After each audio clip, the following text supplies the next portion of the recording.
Salutations Rangers, General Bradley 101, back at you again with some more lore, and today's video, boys and gals, we are talking about everyone's favorite Primarch, that being Sanguinius, our fabulous Golden Hawk boy. Now Sanguinius is touted as one of the best Primarchs, and to many people, he is indeed the best Primarch. But is he really the best Primarch? And that's what we're going to find out in today's, so strap on in, because that's what we're going to find out about in today's video.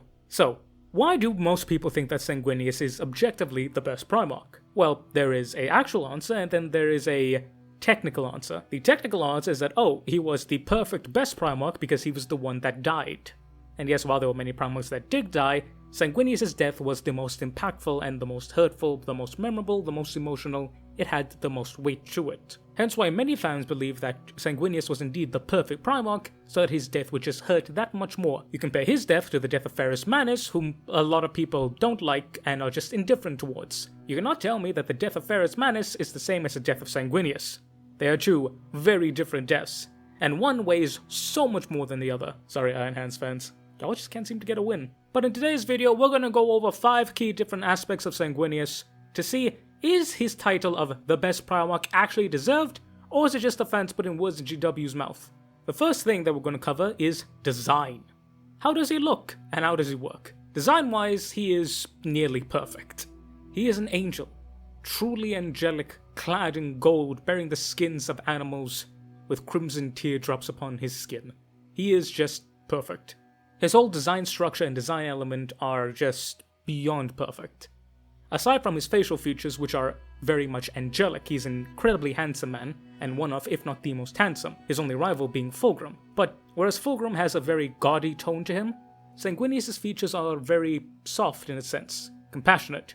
Don't get me wrong, the man's jaw could cut stone, but it feels like it would be a gentle cut, rather than Fulgrim, which feels like he would degrade you and call you very rude names while stepping on you. Aside from that, as we see him, he is clad in golden armor, with crimson highlights. Gold and red work spectacularly together. Contrasted by his beautifully white wings and his perfect features, Sanguinius' design as it comes together, not only does he look fantastic, but the different interpretations of him are just endless. He is a golden angel, pure and simple. But when you look more and more into his design elements, you see how layered it is. Primarily is the teardrop, the crimson teardrop, tears of blood, and that then relates to him being a vampire, or vampiric in nature, or the vampiric nature being a large part of his aesthetic. Very often throughout history do you see images of vampires crying blood.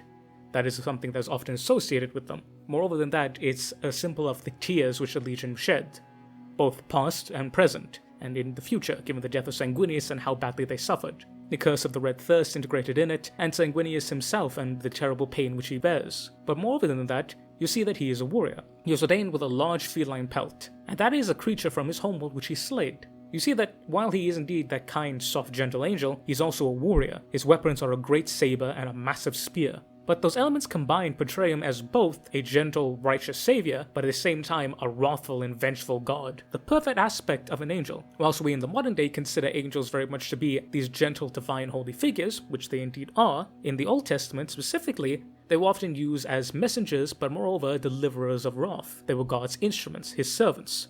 And Sanguinius is the angel of the Imperium, and the Emperor. He's indeed his divine angel, but he's also his terrible and righteous retribution. So all in all, for the design element, Sanguinius, perfect.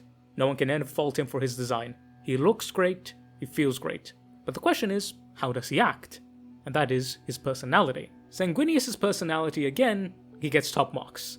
He is kind, gentle, and compassionate. But he's not ignorant. He understands everything. And moreover, he gives you the sense of someone who is trying their damnedest to be happy and to embrace life, who sees the positivity in it, all the while having that terrible shadow looming over them. Sanguinius has his future sight, and he knows a lot of what's going to happen. He foresaw his own death, and what would happen to his legion, and he himself felt personally responsible for the affliction of his legion by the Red Thirst. Now, it's unknown whether or not he saw the Black Rage in his visions, or he had an illusion of it, but we can imagine that if he did see the Black Rage that would be caused by his death, it would only serve to double his feelings toward his legion. Throughout the entirety of the Great Crusade and the Heresy, whenever Sanguinius acts, he is indeed a calm and gentle man, but again, it's not calm and gentleness. Throughout the entirety of the Great Crusade and the Horus Heresy, Sanguinius always appears as a form of elegance, of class. But at the same time, that is indeed a part of him. He's not faking it, But it's not only him. We see moments of Sanguinius when he erupts into his wrathful side, particularly during the Siege of Terra. When he's fighting Kabanda, he delivers his most famous line, spoilers alert by the way if you haven't read those books yet, "Only angels may fly." And he says that in a snarl, in a rage as he rips Kabanda's wings off his body. There we see the biblically accurate Old Testament angel, righteous wrath made manifest. But then we also see Sanguinius as a sad and solemn figure, truly tragic, particularly whenever he has to deal with one of his sons experiencing the Red Thirst. We know that Sanguinius made a point that if ever any one of his sons fell to the Red Thirst and he was present, he would take it upon himself to end their lives. This was because Sanguinius did not want any of his sons to bear the shame of kinslaying, but moreover a sort of self-punishment. As I mentioned before, Sanguinius felt that he was personally responsible for his legion experiencing the Red Thirst. In his mind, his gene seed, his DNA, his blood was in his sons. Every fault of his sons that was caused by his gene seed was thus caused by him. He was the problem. And we see that he goes so far as that when Horus, who had fell to chaos at the beginning of the heresy, tells him that he can find a cure in the Signax system, he goes there without hesitation. Now, of course, this is a combination of him trusting in Horus, but also Horus preyed on his weakness. He knew that he would do anything to save his sons. All in all, throughout the heresy, Sanguinius is truly a three-dimensional character. We see him sad, we see him happy, we see him elated, we see him wrathful, we see him rageful, we see him accepting. But throughout all of it, his characterization makes perfect sense. There are a few cases in Warhammer 40k where a character will do something that is out of touch. The most poignant example being the Emperor. But with Sanguinius, everything that he does, everything that he experiences, it's part of his character, and it makes sense. When he becomes the wrathful angel of the Old Testament, he is literally fighting demons and at the Siege of Terra, after Lord knows how many of his sons were slaughtered, and he's seen his own brothers fall. When he is sad, solemn, depressed, and melancholic, it's because he has to now take one of his sons' own lives, because he himself believes that he's the cause of it, because his own DNA is corrupted. Whenever he seems that he may be spiteful or bitter, it's because he has a reason to. For example, when he is dealing with Conrad Kurz and how he talks to him, and we see him trade bitter words with Kurz. But then again, this is Conrad Kurz, after Kurz went around marauding. It always makes sense and there's always a reason. Honestly, he has one of the best characterizations of a Primarch. Now granted, this could be because that he plays such an important part in the heresy, but whenever Sanguinius isn't the calm, gentle, elegant angel, there's a reason for it. And it still aligns with what his personality represents. So all in all, personality-wise, he is pretty perfect. Next up, a big one. Physical combat prowess. This is arguably one of Sanguinius' strongest suits, if not his most strongest suit. Sanguinius is a monster of a Primarch. He is easily top 3 best melee Primarchs and probably number 1. Not only is he a Primarch and able to solo Space Marines like the dozens like they were a bag of donuts, his combat feats are crazy. Most of them come from the Siege of Terra, where not only did he hold Eternity Gate solo for 12 hours, he killed multiple titans, including a warlord, banished a greater demon, and broke Angron. And after all that, he was still able to 1v1 a Chaos Superpower Horus and still wound him enough. And the thing is though, that is just Sanguinius as normal Sanguinius. We haven't even touched about the concept of a Red Thirst or a Black Rage Sanguinius. There is a common fan theory, though I don't know how much water it holds, that it was not Horus who killed Sanguinius, but rather it was the Emperor. The idea behind it is that as Horus was about to land the killing blow on Sanguinius, he then fell to the Black Rage, and was so overpowered and so monstrous that he ended up killing Horus and then attacked the Emperor, wounding the Emperor, and the Emperor was forced to put him down. Again, I don't know how much water that holds, but I need you to understand, when a Blood Angel falls to the Black Rage, they become more than a Space Marine. They become even double than that. They essentially feel no pain, but moreover than that, their brain inhibitors are turned off. We as human beings, we have something in our head that prevents us from using all of our force. Because if you punch with all your might, you're going to break your bones, you're going to tear your muscle fibers, you're going to fuck up your veins, and your hand is going to be ruined. When a Blood Angel falls to the Black Rage, those get shut off, meaning that they have access to 100% of their true power. Combine the fact that they don't feel pain and they don't really give a fuck, it makes them easily the greatest melee combatants that the Loyalists have to offer. Now you consider that on Sanguinius, a Primarch. Normal Sanguinius, no Black Rage, can 1v1 a Titan and win. Multiple Titans in fact. Imagine Sanguinius with the Black Rage. Forget about soloing titans, he could solo an entire legion possibly. Sanguinius is a monster, beyond a monster, and that's only in his base form. If you add any of his power-ups, he is beyond monstrous. He is easily the greatest melee Primarch. And in that regard, Sanguinius is pretty fucking perfect. Our next category is effectiveness. How effective were they as a Primarch?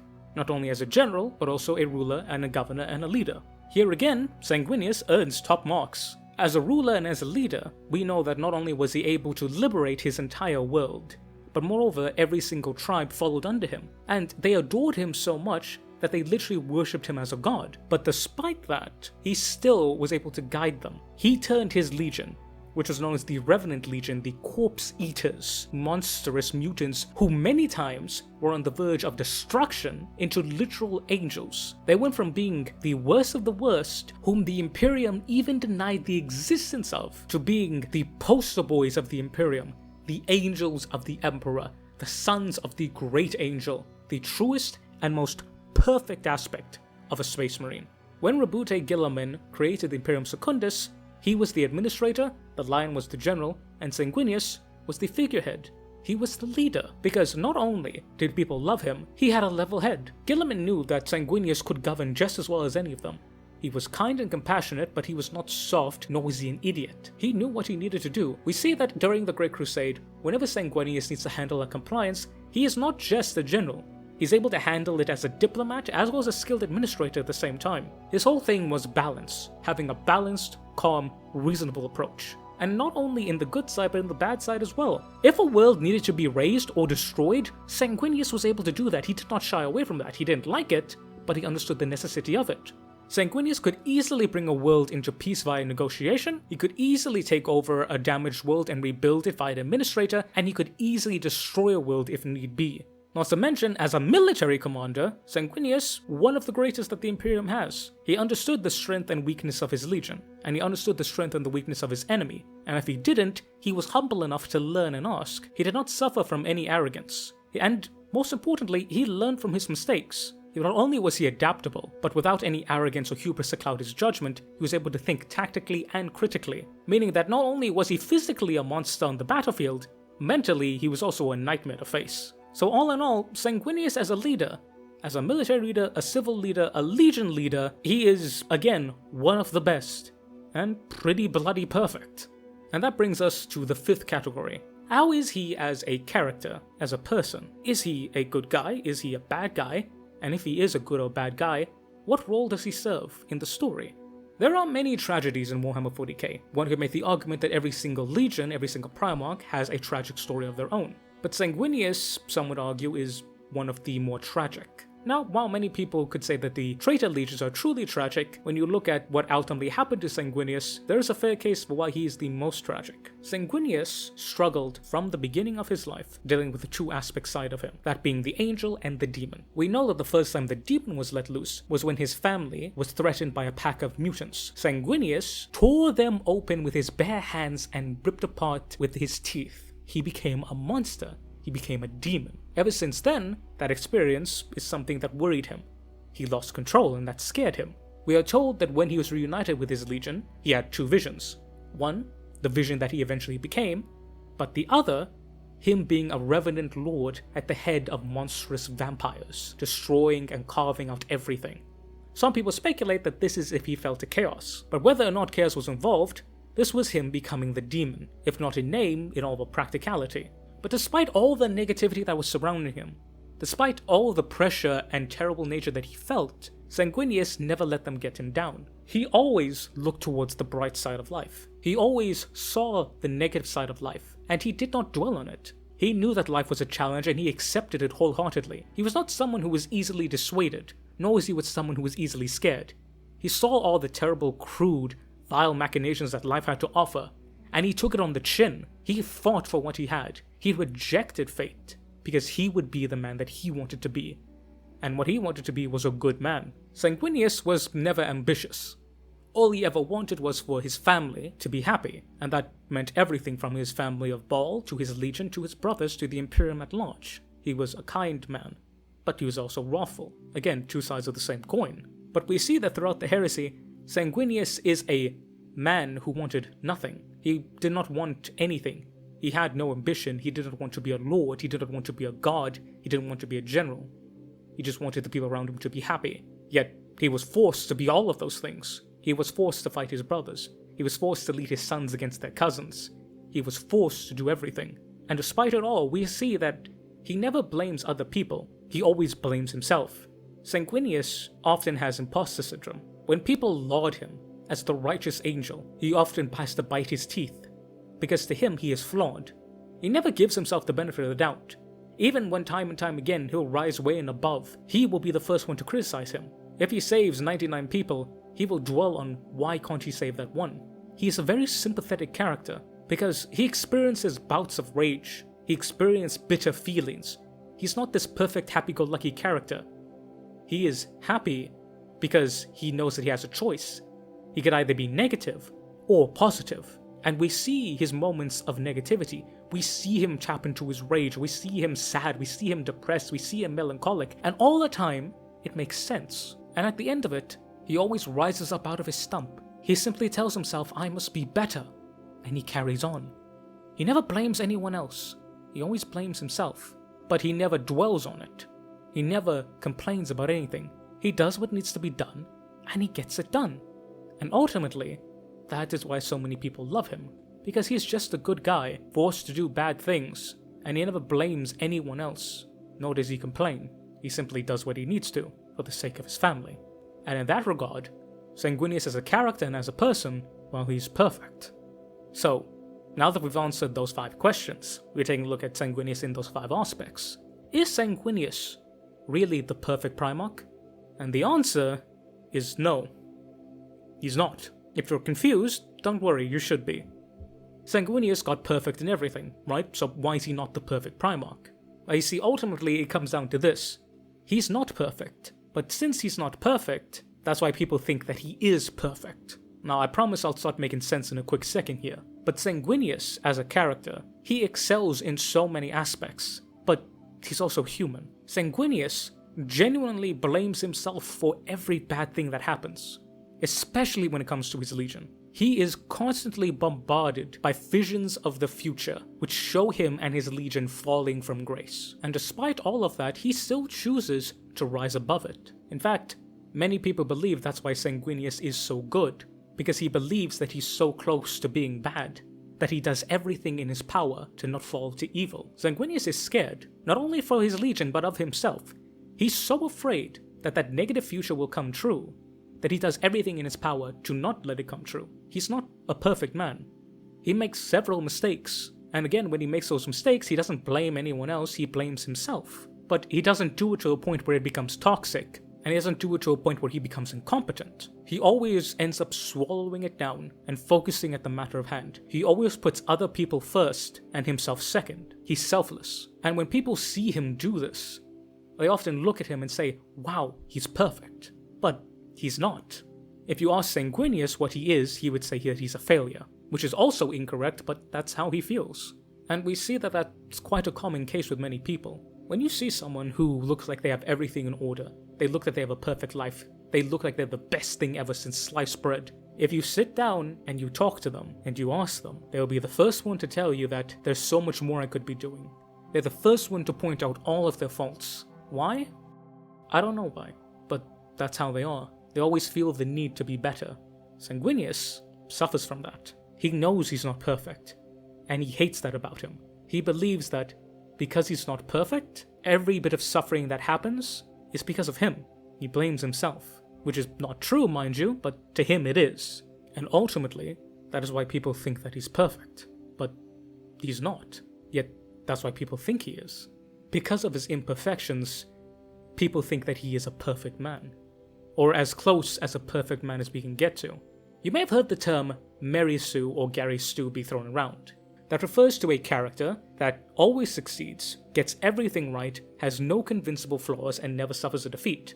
It is very, very, very aggravating to deal with because it's hyper unrealistic. Sanguinius is not that, because you see his flaws. You see them and they're delivered in such a way that you can't help but feel sorry for the guy. And because he is flawed, he is actually perfect. or people think he's perfect. Because if we see a truly perfect person, we think that they're fake, we think that they're lame, we think that they're a Mary Sue. But when we see someone like Sanguinius, who is actually flawed, but tries everything to be perfect, to us that is actually what realistically a perfect person is. So in actuality, while Sanguinius is not literally perfect, to all of us, he is what we think a perfect human is. So, is Sanguinius really a perfect Primarch? No.